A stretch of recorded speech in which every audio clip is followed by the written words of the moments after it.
Hello, hello, and welcome to another wonderful episode of Submitted for Your Approval, the weekly card review show for the collective card game where you create the cards. I'm joined today, as always, by my faithful co-host, Grief. Howdy, folks. My regular panelist, Empty Folder. Hello, everyone. And today with us, we have a special guest. Diah is the admin of the Yamato realm, which is where all the cool samurai comes from, and has also been doing a really great job submitting all these arts to a bunch of different other realm owners. And I think you got 5 cards in last week, didn't you, Diah? Yes, I did. I'm also one of the alpha players. Yeah. But I mean, that's no easy feat, getting 5 cards in with that art, and it's really been great what you've been doing for those realm owners, and obviously for Yamato.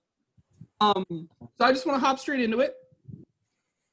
Forbidden Delicacy is the card I wanted to talk about today. It is a 1-drop spirit food from nowhere in particular with feed, give fed units +2/+2 permanently, then destroy them.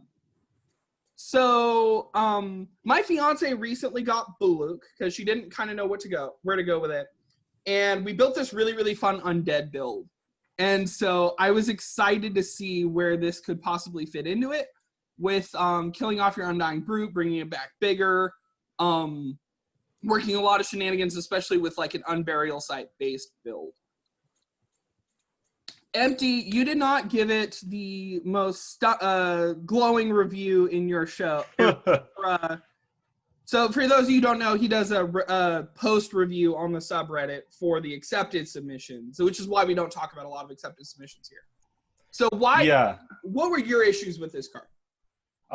Well, the cost of running in an aggro deck is quite high because you can get the unit back later with like Unburial Site or with the Undying Brute, but if you don't draw those, it does very little, and you're giving up board presence for possible later gain, which isn't always worth it. And also, playing this is going to take up cost a card from your hand, which is very valuable in aggro because you really have to make the most out of each card you play. So I don't think it's really worth it most of the time. Yeah, I mean, it could at least cantrip, and that would be a little bit better. If it cantripped, it would actually be quite good in aggro decks, because then the cost of running it is almost nothing. Yeah. Because at the end of the day, you could just play your units and then play this at the end to get it out of your hand and draw something else if you don't. Yeah, you have that option. Basically, you could cycle it away, so to speak. And so that might be a thought if we're ever looking for a buff. Yeah, Grief, you got any thoughts on it? Currently, this card is just mainly a combo tool. You run it in stuff that really wants to die instantly, or multiple instances of dying, or with a rebound unit or whatever. And you could perhaps grab it out of the graveyard later on. You probably, if you have a card that cares about its attack value while it's in the graveyard, can utilize that in combination with it. Outside of that, there's actually no real use that you could get out of it, except for some Sentinels Run-esque undead type deck. What only grinds my gears is give the fed units. Oh yeah, the thing. We are getting slowly away from the fed units. Please, people, stop with it. Yeah, we need more room for words on cards. This is actually a new creator, I think. Yeah. Yeah, it is. Actually not. 32 has been with the community for a long while and is more or less lurking or popping up every now and then, every once in a new moon. Okay. Yeah, I didn't know that either. Yeah. Diah, what's your thoughts on this? It's good undead decks, I guess, but yeah, Empty is right. They're too slow for aggro. Yeah. I do think the other thing that's probably worth talking about this is its position in the King combo. So this basically lets you work without the hot fries proc off of the pan cat loop. You can do this to combo meal in a Forbidden Delicacy, and then your cat gets bigger. And you can actually now cycle an arbitrary unit that way. Maybe if it's even got cost 2 or 3, if you got enough mana, and you can get something truly terrifying out. And so Yes, it's pretty funny that you bring that up because it looks like this week that combo meal is getting hit with the Nerf hammer. it was bound to eventually. Yeah, it seems doesn't. fairly likely that's what it's going to go through. Okay. So, from our good friends over at Karachar, we got Dummy Mummy. It is a 2-drop Spirit 2/2 Toon Undead from Karachar with Agile, and actions cost 1 more everywhere. So this is actually a really good disruption tool that actually got in a week before the disruption jam. Diah, what's your thoughts on it? One, what happened to Arcane Parasite? No one care about that? But then someone said, screw that. And 2, it's good. It's a good undead. And it got agile, meaning it can attack right away. So it combo with Bullock a bit. Yeah. So this is really good potentially for, again, an undead build. It's got the agile right off the bat, and it's also good control tech for an aggro deck that's really light on action. So like the one I've been working on only runs Mass and Darwin Delude. So I'm not suffering off of that a lot. Greaves, what's your thoughts on it? This has pretty good implications for multiple reasons. First of all, yeah, sure, it increases the card's cost of actions in their hand. It hits coins because, or doubloons because they are actions. So regardless of that, that's pretty good. On top of that, this also disrupts the pool that Peer can grab from. Because every card that costs 5 now costs 6 in their deck because this increases the cost everywhere. So Peer cannot grab them anymore. So no Arcane Scriptures, which will probably get updated anyway to cost 6. I think Down and Dirty is still operable because it's cost 4. But put a second one on that, and that's even not the case anymore. And stacking multiple kinds of these effects on the board will just basically make it a really terrible day for any kind of burn deck like the Splish Splash Sploosh, Victrix / Ash deck that will just kill you out right from hand with like 50 damage from actions. So this is that's a card that we actually needed. Yeah. Empty, what's your thoughts on this? Kind of the same as Griefs. I think the meta is kind of primed for this card to be really good because the top 2 decks right now are sort of the Verk action spam and like Pearl Maul decks, and this hits both of them quite efficiently. Yeah. And for a lot of aggro decks, they don't care that it's symmetrical. So the Spirit of Plenty is a 2-drop Spirit 2/2 Spectre from Degenesis with Summon. Create the Blossoming. What is the Blossoming, you ask? It is a right from Degenesis. So it's a 0-drop action with exhaust any number of friendly units and gain that much mana. Lunatic, you've been trying so hard and you finally got it in. Congrats. Very, very different from the original version for those of you who are from, well, it's got the same general theme, but it kind of got spread into 2 cards and did a lot of different things. So this lets you ramp out big threats in Spirit, which is kind of the one that needs maybe a little bit more push in the meta. Our big 2 are Strength and Mind, and this lets us do some other cool stuff. So MP, why'd you pick this one? I think it's very, very strong. It's a pretty neat effect. I like it. Sort of ties into like Convoke from Magic, where you could like use your units or to do extra things. I like this idea, but I think it's very, very strong, like to the point where it may need a nerf in the future because this effect is extremely good. Mm-hmm. So this can let you get, supposing you're hitting your drops with like maybe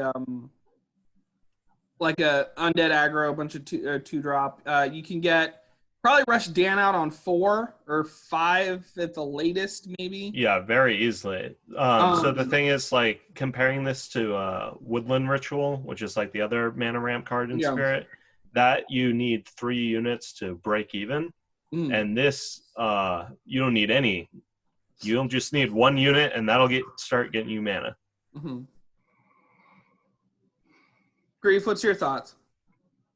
We had actually just today, an hour and a half ago a pretty long discussion on Spirit of Plenty, why it is extremely strong, and why it is extremely easy to disrupt.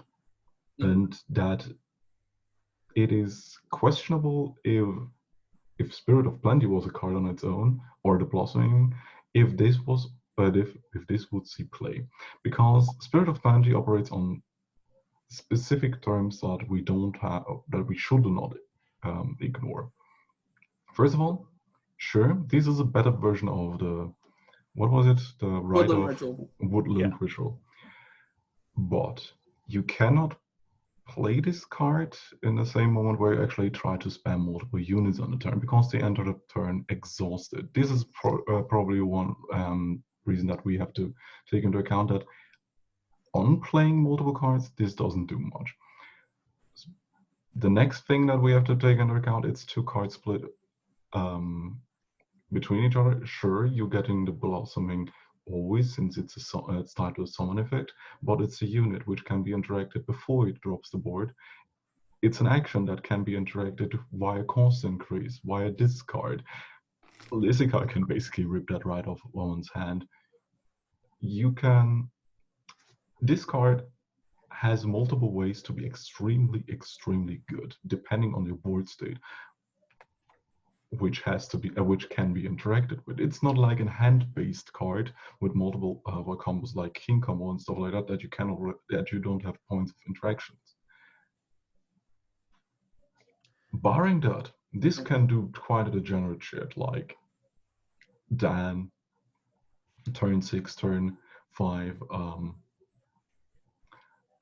Geschlorp, but that means that you have to spam a lot of low-cost units, have to basically run to necessary consistency tools to get those high-cost targets into your hand in the first place, not get run over or lose most of your units in terms of board presence to a high quantity of board interaction of board wipes. It's in spirit, so you don't really have good access to card draw to get those high units. Maybe this can see play in Marie due to the summon effect, and so on and so forth. There are many reasons how this can be broken, but to get there, you have to go through extra hoops and hope that, or basically try to avoid most of the ways your opponent can hinder you from getting the most out of Blossoming. I do think it's interesting how Acoustic Kitty is a very valid disruption tool for this. Because if your opponent has 4 cards in hand, one of them is the Blossoming and the other one is the card they're trying to cast. So you got a 50-50 shot at actually, even though it's a random scatter tool, you're probably going to hit it. Lisica rips this card right and off the Lizica hand. can hit it straight up. Yeah, you're right. It's weird that Spirit is actually the best equipped to deal with this. Diah, do you have any closing notes on this? Big boys, my boys. Big boys. Yeah. But yeah, you need to get a lot set up for that. It could be good or it could be bad for you. Yeah. One last note. Vujek basically described it as an alternative version to Ore, which is probably an apt which is basically an apt description, because the best thing for this card is token spam. Yeah. Since it does not cost you initial resources to play the units. Yeah. Okie dokie. And I mean, it was kind of inevitable, but Diah decided to go plug their own card here with their pick. Yeah. Yamato Omamori, we talked about it last week, is a 1-drop. Neutral equipment from Yamato, giving you a +1/+1, reduce the cost of units that share a tribe with it by 1 until end of the turn. So since we've already talked about it quite a bit, I'll let you start, Diah. What did you kind of want to... One, I heard that Empty Photo said that he found like a bug with it. Yeah. Or was that the wording not good enough or worded wrong? And 2, Yeah, so what it does right now is it reduces the cost of units that share a tribe with it in your hand specifically by 1. Where it should be on the everywhere, card but it it's says it just reduces cost of units that share a tribe with it by 1. So you would assume it would be everywhere. Yeah. oh, yeah. Yeah, the I intend that to only work in your hand, not for everybody.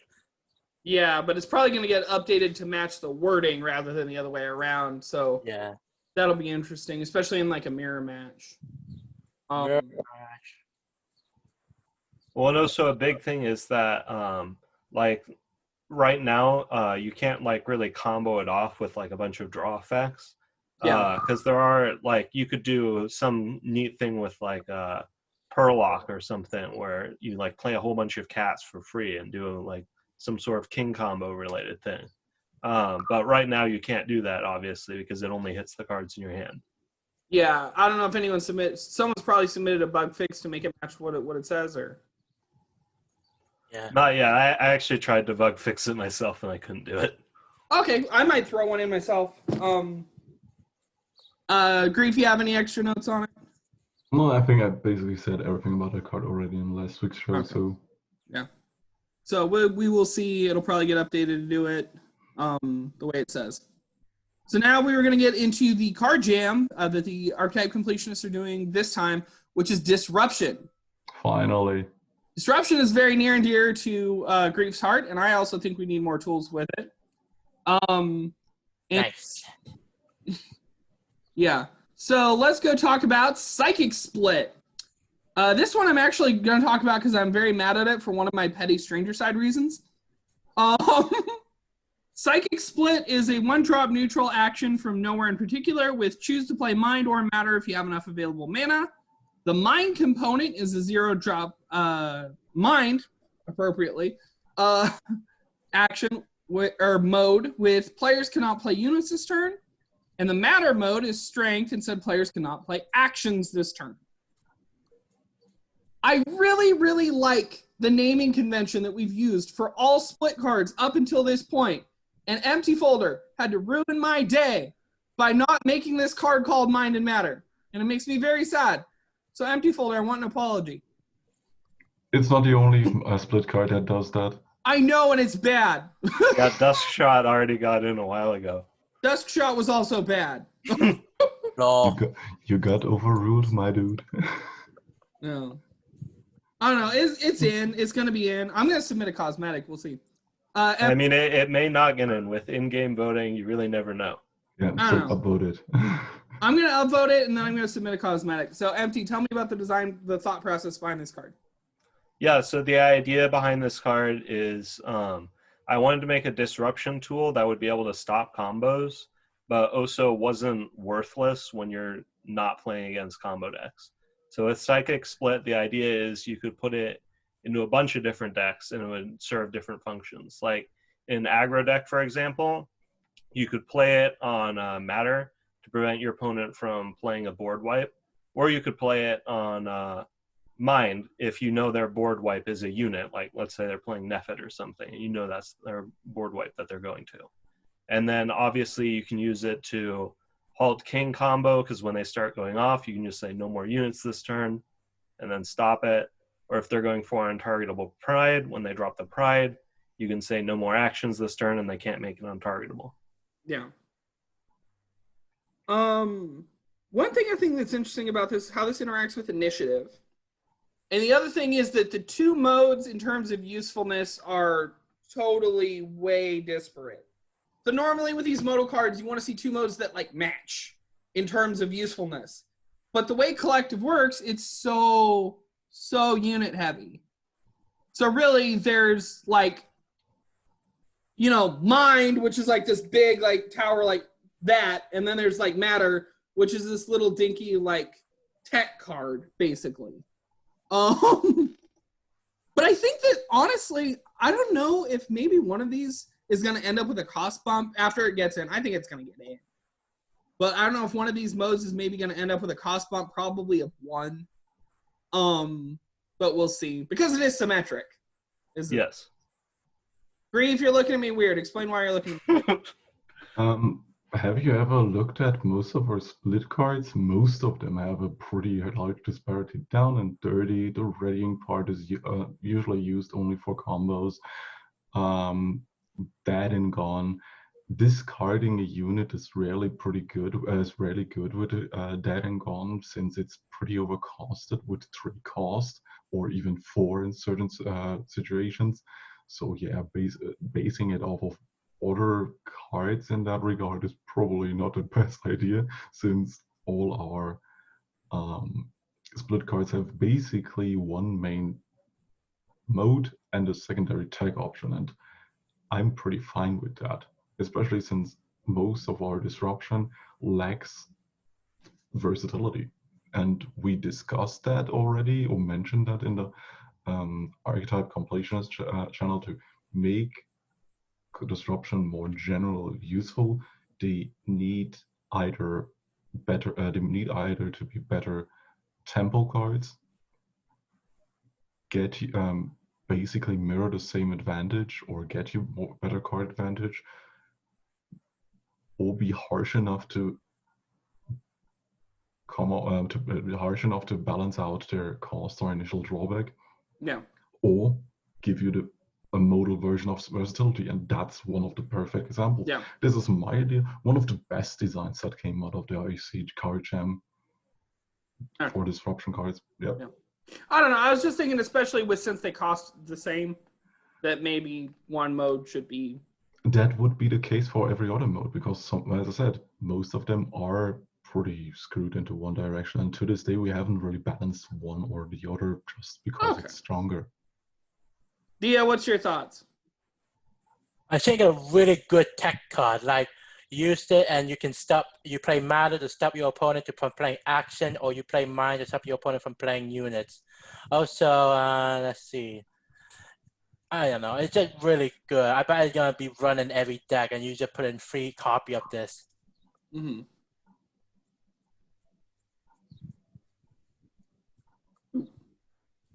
Whoopsie daisies. Okay, now this was an interesting pick from Empty. You picked this one, right? Yeah. The Tooth Ooze. This horrifying Apra thing. I didn't even look at the art line when I said that. Tooth Ooze is a 2-drop strength 3/2 ooze from nowhere in particular, with a meme in the flavor text. Summon, both players banish their highest cost card in hand. Why did you pick this, Empty? This is actually pretty interesting. Yeah, I kind of thought it was pretty interesting too. It's sort of like an aggro disruption tool almost, because like they usually don't want your opponent to have their late game cards if you're playing aggro, and usually like board clears and stuff are pretty high cost. I think it's kind of neat. But of course, you got to be running high cost cards that you maybe don't necessarily want, or else. I mean, you can just like, if you drop this early, banishing your high cost card, like you were going to play that for a while anyway, so it's probably fine. Okay. So we're willing to lose a copy of Pride if they lose a copy of their board wipe that was going to take care of our aggro board. Or whatever. This thing is horrifying. Diah, tell me about, what do you think of this? Like the meme, and it's a double-edged sword. You lose your highest cost card, but they also lose their highest cost card. And if you're okay with that sacrifice, then it's good. Also, another Ooze. Ooze try to be getting bigger. Yeah. I do think, really, honestly, though, like, maybe it could afford, since this is partially a drawback, maybe a little bit better on the body. This is a weird thought. I don't know. Grief, your thoughts? I could basically say that it could have been a one-sided version if it would have been a 2/2. Okay, 3/2 for a marginal drawback in that case is also fine. I have to wait and see how its ability will basically turn out and how good it will be for mid-range / aggro decks. Yeah. If it's pretty good, well, I'm fine with it. It's because it's banish removal. We do like that, especially for hand cards. I don't really see how it will. The thing is, though, I don't really know how it will be played against certain cards or deck archetypes. Sure, you could basically drop that again against Ronin and banish the Ronin because it's usually the highest cost card. Leave them dead in water. but as I said, it remains to be seen. And it's interesting to see this against Marie in particular, because like Marie tends to run a lot of stuff that are higher up on the curve, but usually Marie has 2 of those cards, and they're ready to discard just the other one in the event that, So that's interesting, I guess. Oops, keep clicking wrong. Sorry, guys. Let's talk about the Phantom Pouncer. A beautiful art from Diah again. Not empty card. The Phantom Pouncer is a 3-drop spirit 4/3 Wolf Spectre from Woollyland. With summon, put a chosen unit in your opponent's hand into play, and this duels it. So this is a really interesting piece of anti-combo tech. I could see this to keep someone from getting their Baleful out if they want to run the mass combo, which is what I do. There's probably a lot of other interesting use cases for it. Diah, what did you want to say about this card? I remember that someone like Woodjack wanted to be in strength, but it didn't get into strength because, I don't know, spirit. And also the ghost. I love the artwork I did for this. Also, it's really good in killing like 4 HP units. Like, give me an example. What are the good 4 HP? Schlorp.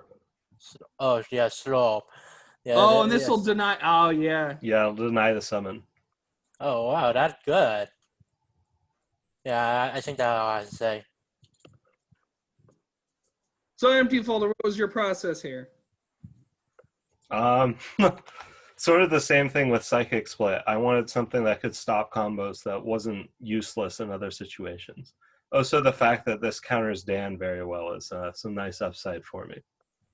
Yeah, so this is going to deny summon effects, and summon effects in this game. And Dan's not going to have his friends to back him up and bring him back from the grave. You can whiff pretty hard on this, though. Like, if they only have a bunch of big units in their hand, you have to choose one. So you could end up just giving them their late drop early. Yeah, it's like, okay, great. I have an Aethera in hand. Yes. That's all I have. So great. Thank you. Thank you. I finally dropped my Veiled Mother. Yeah. 4 turns sooner. So yeah, this could potentially be pretty problematic. Actually, this one's pretty bad against Marie, because Marie's likely to have a couple high drops sitting around in hand. But good against a lot of other things, like a lot of basic aggro strategies, maybe some combos that have just a couple pieces. And it's interesting that if you could get it to survive, it leaves behind this really great body. So I think it's an interesting sort of a back and forth. Grief, you have any thoughts on it? I love this card. I could understand why it could have been strength, because it's A, a wolf, and B, it basically is this equivalent to Pouncer, the red one. Mm-hmm. And I do miss vanilla stats, sadly, but I know why we didn't put them on it. But let's be honest, for the most part, this won't be a 3 HP unit. Yeah. In some cases, it will just outright die while taking one of the more problematic cards. I wish to see the day where the only option that your opponent is basically able to pick is Firestarter while being on 4 or less HP.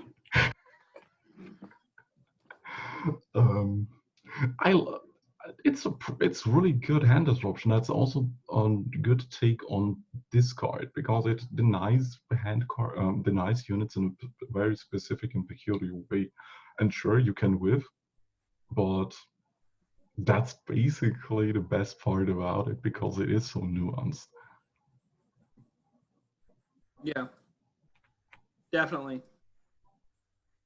Okay, time for me to have another one of my picky, oddly finicky stranger side complaints. So be on the lookout for this one. Hot Sauce Shuffle is a 2-drop spirit food from nowhere in particular with feed +1 attack. Choose and shuffle a card from your opponent's hand into the deck. They draw a card. Grief, have you found it yet?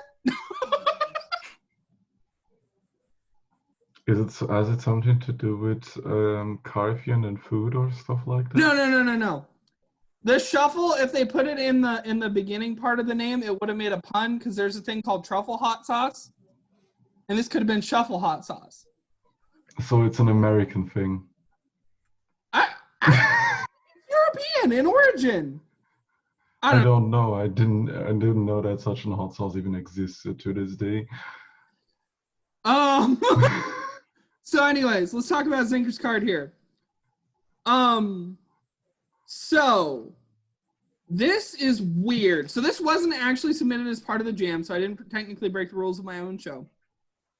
That benefit is probably a little bit minor to the size of that other effect because you're not gaining any card advantage off of it.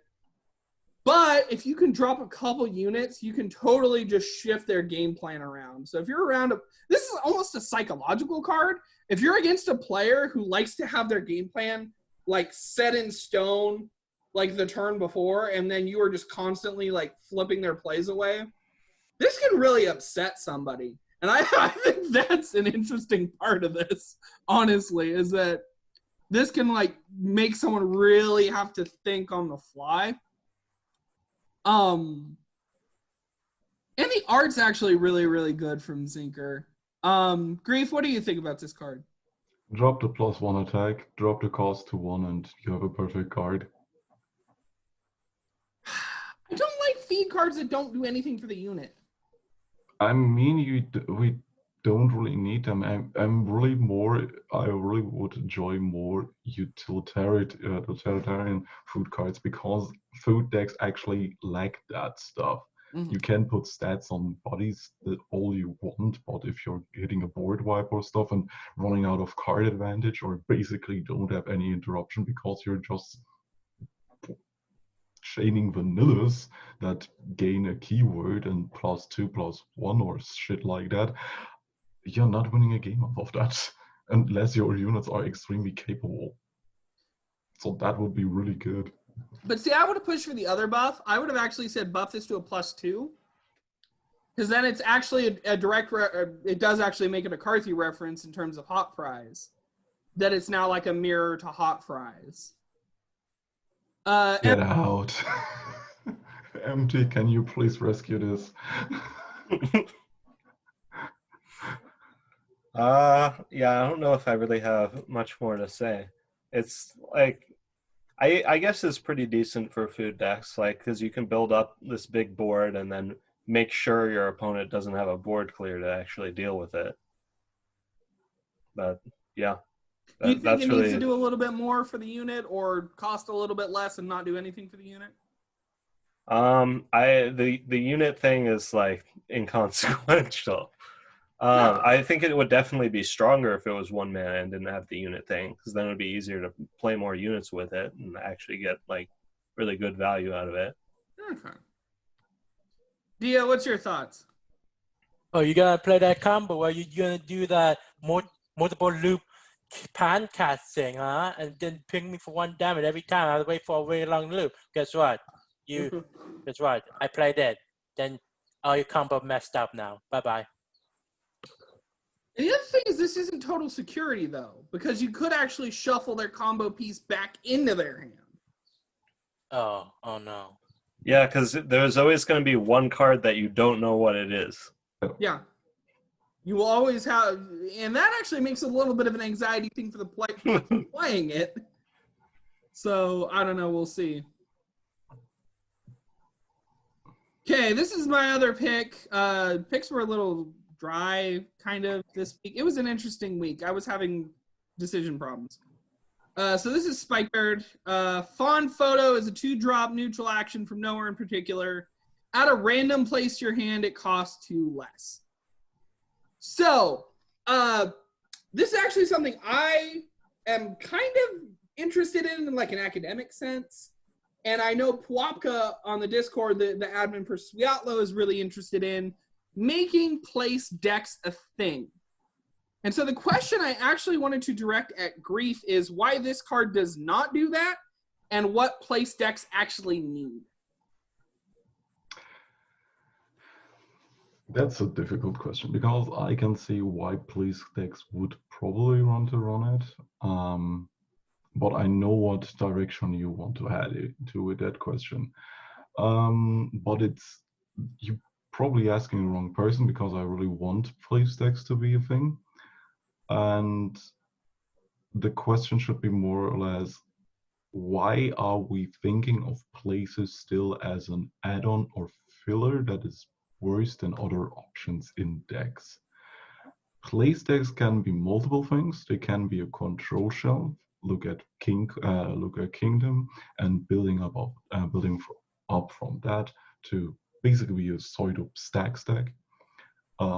Look at the old Sticky Pot deck that was Stickland in combination with Pod and multiple spell chainings to get basically unremovable 2/1 flyers that when they were dying, they just got rebound and got back into hand. And if you put it in combination with Moonlight's Calling, you could even get the dragon to buff that board even better, and so on and so forth. Where you have to basically get away from the mindset of places are just bad versions or bad unit versions of Magic the Gathering enchantments. Mm-hmm. This could help in a specific aspect of making more utilitarian places better. Like, oh yeah, you have your 1-of or 2-of version of a place that basically is like a bad version of an enchantment, but now costs only 0 mana and can be placed like the Sanctuary card that banishes a unit until it leaves play. Now it costs 0 or -1 in this case.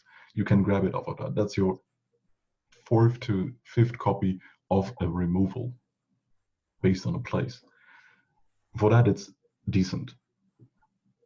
Any other way, for any other place-centric deck or decks that rely on places and combinations of it, partially. There are, funny enough, better tutors and legacy for places in particular without being specific, without calling out specifically places. The thing is, I don't know. I guess this is probably a wording issue. I don't know if this is create or draw, because it doesn't say. I interpreted this as create, and that's why I was thinking it was bad. So I think this really just needed... I think it's create. It would probably say draw. Then, I understand your question. This is bad. Yeah. Really bad. This needs some serious grammar time. Okay, it really needs the option to choose from like 4 different places. Scout like would have been... Scout have done place. It? Scout a place. It costs 2 less. First of all, the theme on that one, for places in particular, scout a place, golden. I don't know. Yeah, what do you think? It should cost 1 instead of 2. 2 just kind of kill it, and it should be scout. Yeah. If it's 1 mana, then I would play it in its place deck. Yeah, and honestly, a dedicated scout for places could be good because there's a lot of just great general utility options, right? So yeah, just could have used a little bit more polish and this could have been great. Maybe get some Diah art on there or some grief art if we really want to be creative. Yeah. I already got an art request that I have to probably work on. So sorry. I don't know. Come talk to us on the Discord, Spike. We'll fix it for you. The Search for Elysium is a 4-drop neutral quest from DeBello. Put this in your deck, 4th from the top. If you played this 4 times this game, set the cost of your cards to 1. This is slow. I know Pierre was working so hard on this. That's why I got 3 contributors. Pierre was working so hard on this. But, like, you got to work so hard. The payoff is probably worth it. And ideally, you're running 3 copies of this and a junk ton of Scour. Is it still worth it after that? Empty, what do you think? I mean, if you can get it off, it's definitely worth it. Yeah. Because all your cards costing 1, that'll usually win the game. And then you could, of course, also just run Starlight Pendant and then play that for 1 and make all your stuff 0, if that's not even enough. Because with 0-cost cards, you just play a ton of draw and just go off and win immediately. Mm-hmm. I'm not sure if it's really viable because, like you said, it is extraordinarily slow. But I think it's a pretty cool idea, and I'd like to like build a deck around this sort of theme. Yeah. So does this have a slot maybe in dragons? Because I know they're pretty scour heavy. They like to be able to dig deeper in the deck, and then maybe that could work for them. I think this only really has a place in a deck dedicated specifically to it. Because like even in dragons, they scour quite a bit, but not enough to make this work. You need a ton of scour to actually get this thing working reliably. Or something, yeah. Grief, what do you think? I'm getting really severe approach of the second sun vibes of this card. That was my thought. Yes. Without being the instant win button that approach of the second sun with scroll rack is, but this actually made my gears turn of how to best pull it off, because now we're getting back to the old jank, Remember the Fallen, Rare Material, and Draw Engine cards. Mm-hmm. To basically try to play multiple of these, maybe put it into a peer deck, since you can cast it from your deck. How to reshuffle, and it reshuffles itself back into the deck. So if you can actually peer combo, which is an extremely slow setup, but this can actually play itself inside of a peer combo if you dedicate a slot for it, even as a one-off. This opens up so much stuff, and I really like that design because at 4 cost it is not too overcosted to never see play or experimentation, but it's not low costed enough to be an instant include and basically wreck shit like a rare material and pendant did. This actually makes you think as a deck builder, and I like it for it. Honestly, a great card for running with this is Taichi. Getting Lady Taichi in here, you could actually, with that, hit a copy each turn, but of course you're burning 3 turns in the process practically, or at least half your mana on that last turn. So I don't know. Diah, do you have any thoughts on this? Why is that not a legend? Look at it. It's a crest, but it should be a legend. So yeah, what Grief said, it will combo really well with Peer. Yeah. I think this is interesting as a quest you want to run multiples of, because like you want more copies, and it doesn't have an 8, which is also one last thing I thought of. If you run this with Commander Per, after you get it off, you can cast any action from your deck because they'll all cost 1. Yeah, even if it's throwing a dummy mummy at you or something.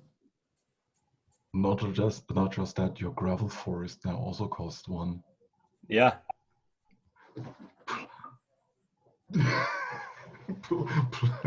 Play your Glitzmelon from the hand for 1. The chocolate dipped card. Who picked this? That was me. Okay, we talked about this before, but you weren't a regular panelist then, I think. Yes, this is a resubmission. So chocolate dip card is a 2-drop mind, food from card chart with feed, draw a card. So what do you think of it? Well, why did you want to bring this back up? Do you think 2 is the right number for this? Do you think, how's it doing? It's doing 19. One of those is me. Why did I vote for this card, Empty? I can't say why you voted for this card. I like if this gets in, food decks will be viable because this thing is extremely strong. Even the reason I found out that Yamato Omamori wasn't like working as the card said is because I went into the card creator and wanted to test this out with Yamato Omamori to see if I could combo them together. And even without that, this is so strong with like Ring the Bell and Hydraxi grunts, like getting Kyung Mi and then making this cost 0 and then going off like turn 3 or 4 is so good for food. Were you running Tribal Cats food? Tribal Cats and humans. Because there's enough 1-drop humans and enough 1-drop cats that you can go off with this pretty consistently and like draw half your deck. Oh, Sleuth Sedan! You can throw a Sleuth Sedan in that! Anyways. Cool. Diah, what's your thoughts on this? Combo decks, anyone? Yeah. Yeah, everybody loves combo decks. Yeah, it's very simple, but I think it's a good simple card. We need this type of card in the game, I think. It's very useful.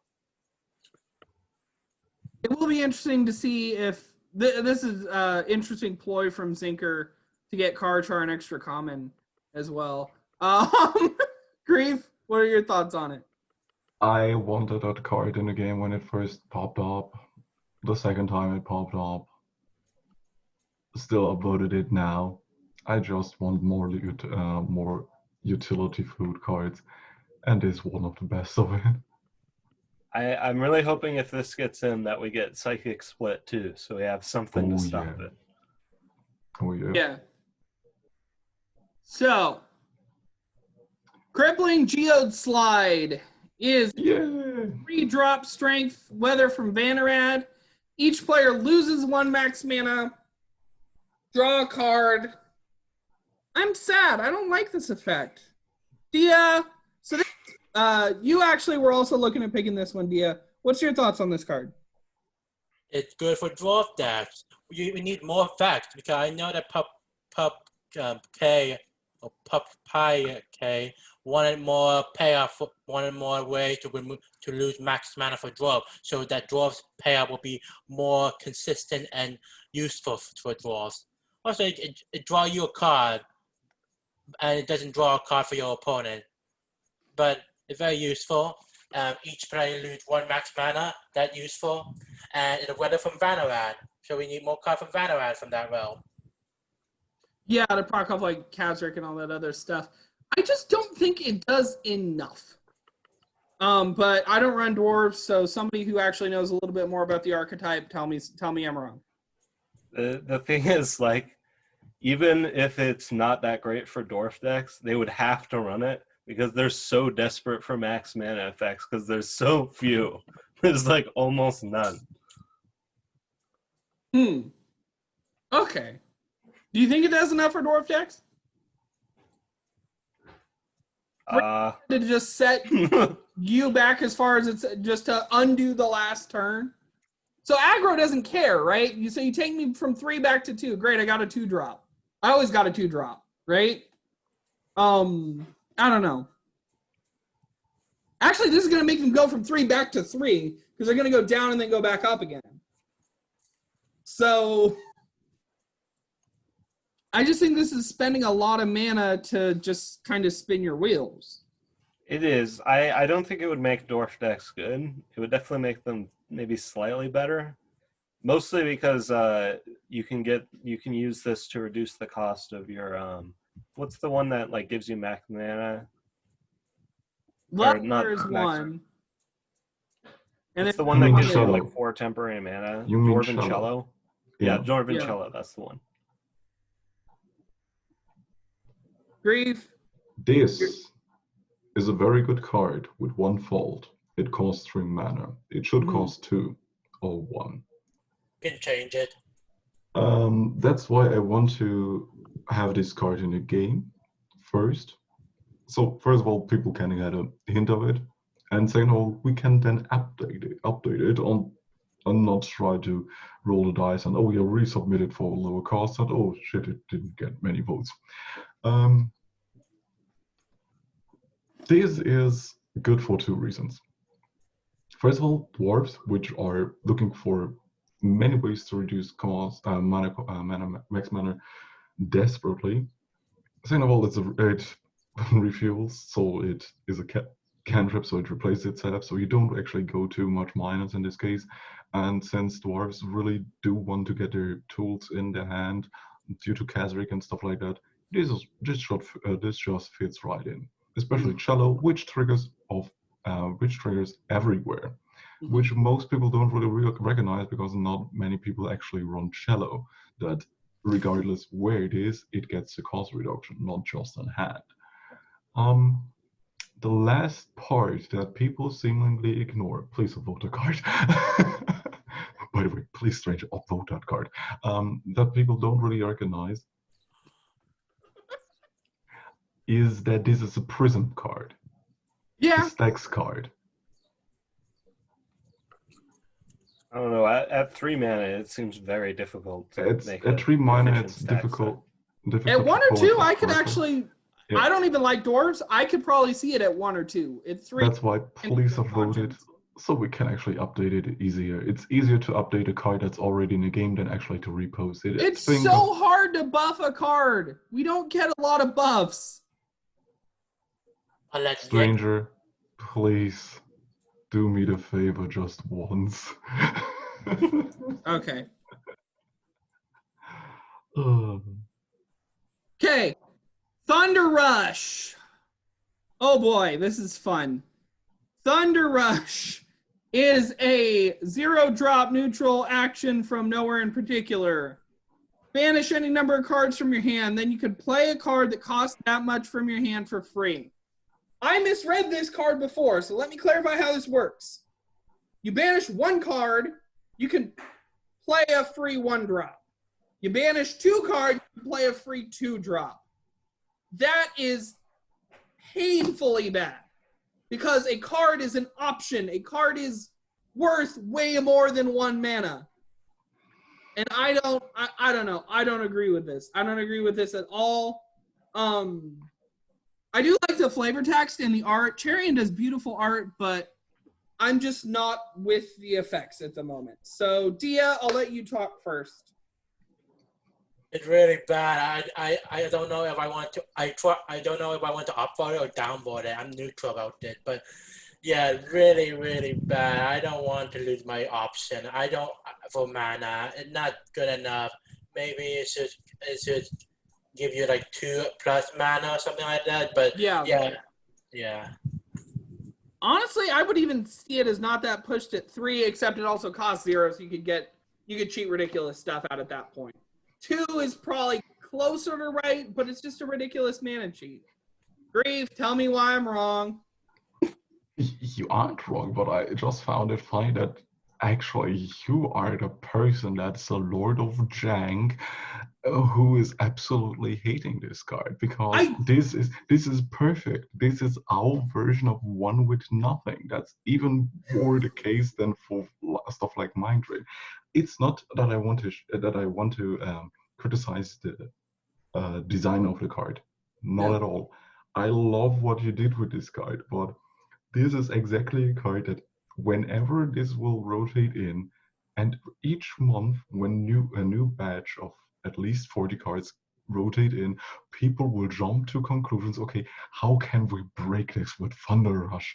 Play a week or 2 with Thunder Rush deck ideas. See how shitty they are. Notice that they could have basically pulled it off with a simple Primal deck and just throw it into the bin again and rinse and repeat each month. This is so hilarious because, as you said, you're losing a lot of card advantage for stuff that you could actually do easier if you didn't put it into the investment of Thunder Rush. It's like the Timish Johnny card that I've ever seen. It's, as I said, one with nothing.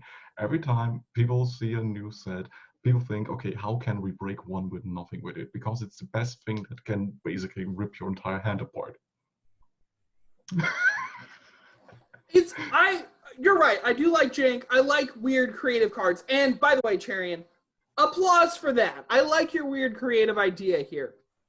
I don't like losing stuff. I have a pathological issue. I'm a hoarder. No, just kidding. I don't like banish. I don't like getting stuff from the graveyard or into my graveyard if I don't have a way to get it back. I'm a pathological card hoarder.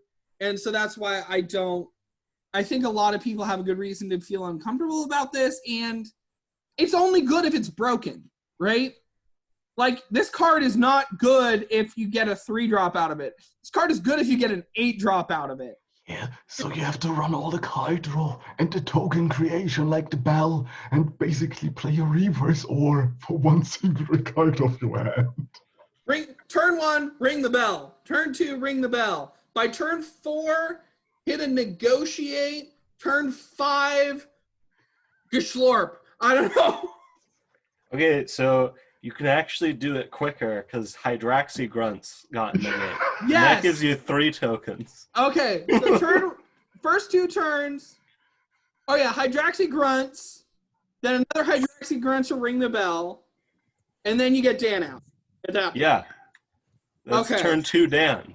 It's only good if it's broken, though. That's not a good thing to say about a card.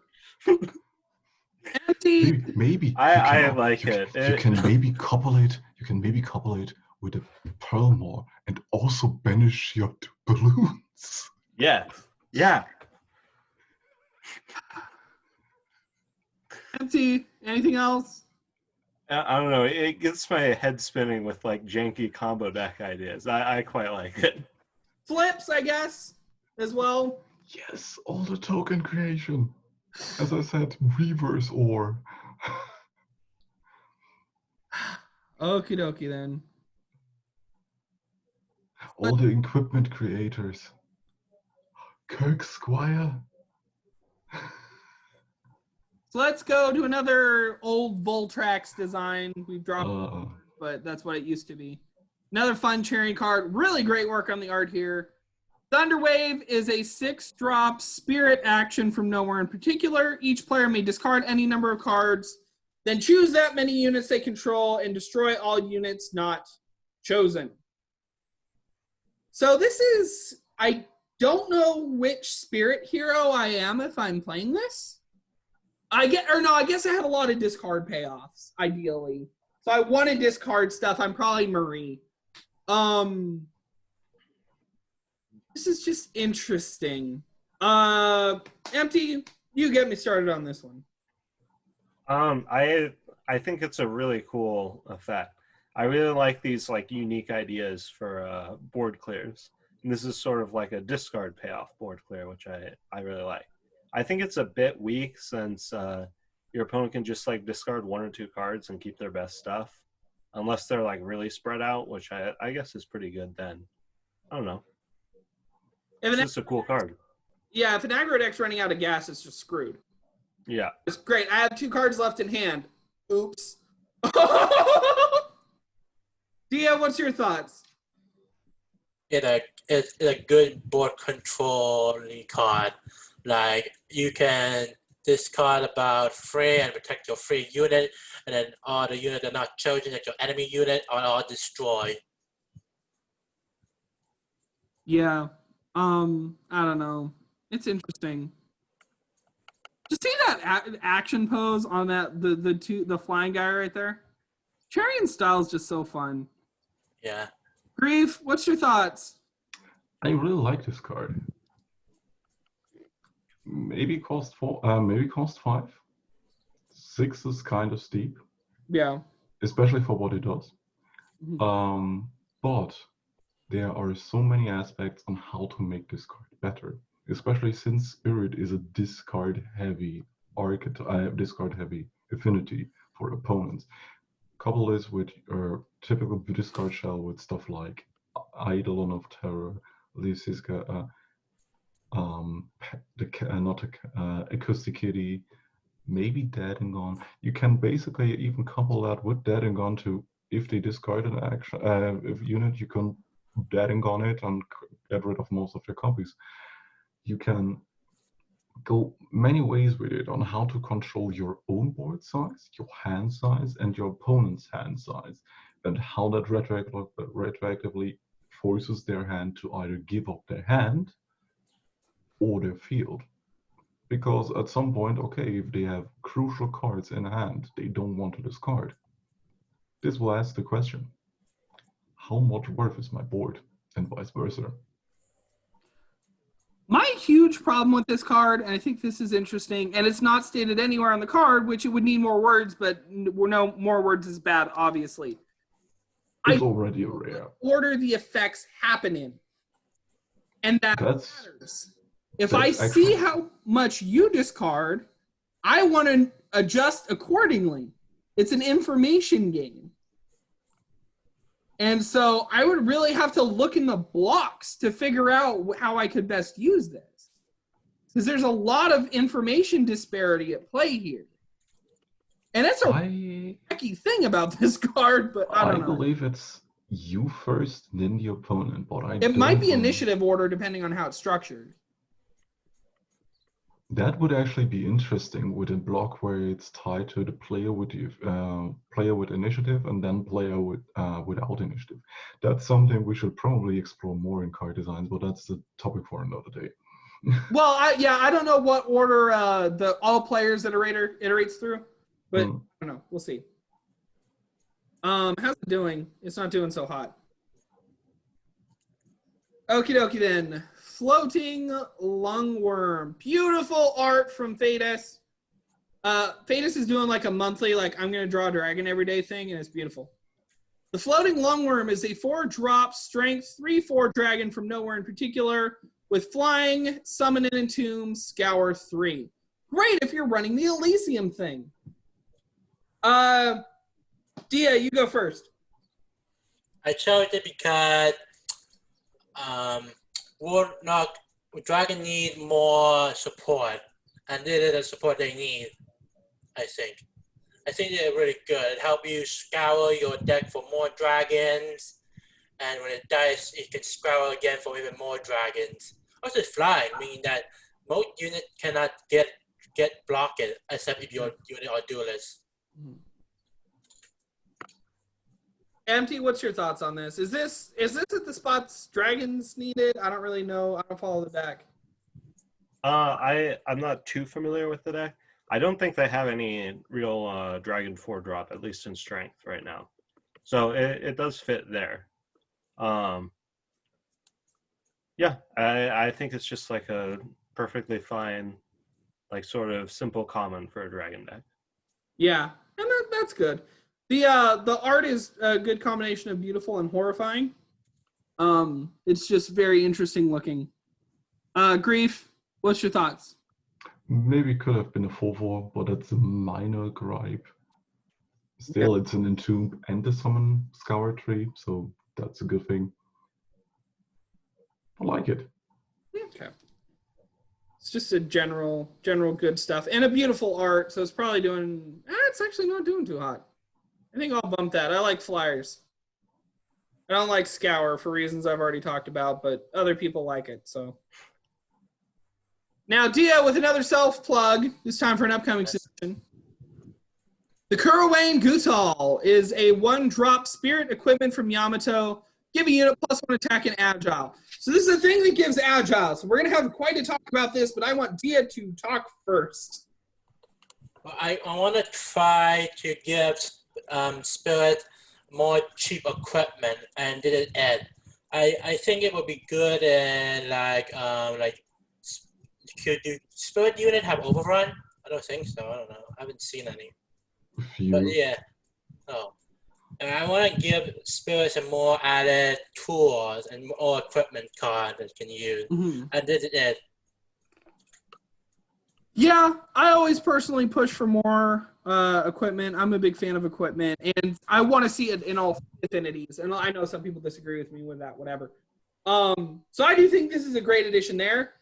Agile is potentially scary and very, very abusable, and it has a history with this. But this is only one unit. It's not like Food Cart's old version or whatever, the one that used to give everything agile. But just for 1 extra, this could be the difference. This could win games pretty regularly, especially give it to like just any big flyer, which I guess Spirit doesn't have any. So this is good to see in Spirit as opposed to in like Strength. But maybe a penumbra deck. I don't know. Grief, what's your thoughts? This makes me sad. Not because it's a bad card or something like that, but it's a green equipment that it gives agile, so Ren has to pay 2 mana for it. with going with a theme of, oh yeah, agile not in strength, which is bullshit. Let's be honest. Let's face it, folks. Strength has only these attacks because agile didn't exist at that time. Overall, pretty nifty card. Upvoted. Empty, what's your thoughts? Yeah, so something I want to bring up is that I do think if there's going to be like 1 second affinity other than strength to be like the off equipment affinity, it should probably be Spirit because it makes the most sense with the heroes Spirit has. Like Dot synergizes pretty naturally with equipment, where in Mind, Ashgardy really doesn't, because you don't want to be building up one big unit because you can't get your passive procs. And Brick sort of does, but he's more about like not playing any units and just playing he wants actions. unitless. So I think it fits more naturally for Spirit to be that second equipment. I definitely think mine should be third, because you're right, it doesn't have a lot of use to it unless maybe we get like a third Mind hero eventually. Kyung Mi can do it. I think it's a good place to do those effects that are specifically Mind. So like it's particular shticks of having like pinger, making a unit into a pinger or something like that. I don't know. But yeah, okay. So yeah, I think that was the end of our picks. Let me double check. Yep. So I'm going to stop the share. So that was fun. This is a good week, everybody. I hope you enjoyed it. Thanks, as always, to Grief. Oh, nothing much. I just rambled, as always. Yeah. And, of course, thank you to Empty Folder. It's been great having you on as a regular panelist. Yeah, thanks for having me. Yeah. And a big thank you to Diah for showing us a lot of, or for both putting a lot of great art into the game, helping a lot of other realm owners, and being a really fun guest to have on. You're welcome. So, as always, like, comment, and subscribe to remind me why I'm doing this. Keep playing and keep executing your democratic right to vote. Go play the game, vote on cards. Bye! Bye. Folks.